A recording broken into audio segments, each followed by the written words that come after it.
Hey everyone, welcome back to the channel. If you've ever had that sinking feeling after realizing you've lost some work in Figma, whether something got accidentally deleted or a crucial design just disappeared, you're definitely not alone. In today's tutorial, I'm going to show you exactly how to recover lost Figma files using the version history feature. By the end of this video, you'll know how to confidently find, restore, or even archive previous versions of your files, making sure no effort gets lost along the way. Okay, let's dive straight into it. First things first, you'll want to head over to the main menu in Figma. You'll find this in the top left corner of your workspace, just that little hamburger icon. Clicking on it opens up a bunch of options, but what we're looking for is File. Go ahead and select that. Here's a quick tip. If you're working with multiple projects or tabs, make sure you're opening the menu on the file you actually want to recover or review. Easy mistake to make, so just double check. Once you've clicked File, look for Show Version History. This is the magic button where Figma keeps a detailed log of every change that's happened in your file. Clicking this opens up a timeline view over on the right side of your screen, where you can see every save state your file has gone through. It's almost like flipping through the pages of a sketchbook, letting you peek at past ideas and recover work you might have lost or even just want to revisit. Now here's something super useful. By default, Figma shows you all the versions, including edits made by your teammates if you're collaborating on a project. But sometimes you just want to see what you changed. In that case, you can refine the view to only yours.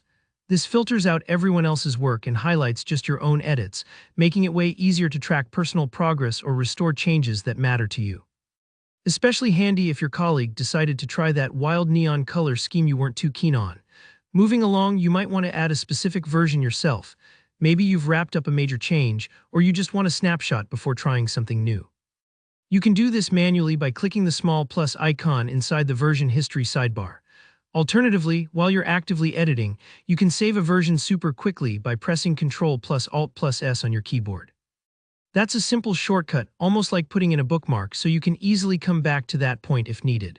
Once inside version history, you'll notice Figma has you covered automatically. It saves versions of your file every 30 minutes while you're working.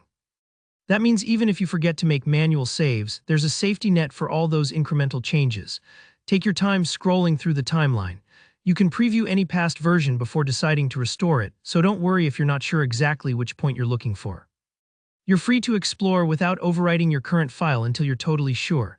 When you find the version you want to recover, restoring it is as easy as selecting and clicking Restore this version. Figma will bring everything back just as it was. Think of it as rewinding a movie to your favorite scene, simple and satisfying, and that's really all there is to it. With these steps, you can feel confident that your Figma work is never truly lost, and version history gives you the control to undo those unexpected mishaps or revisit earlier creative directions. If you found this walkthrough helpful, don't forget to give the video a thumbs up and drop any questions or experiences in the comments. I'd love to hear if this solved a real problem for you. And of course, hit subscribe to stay up to date with more helpful tutorials coming soon. Thanks for watching, and I'll see you in the next one.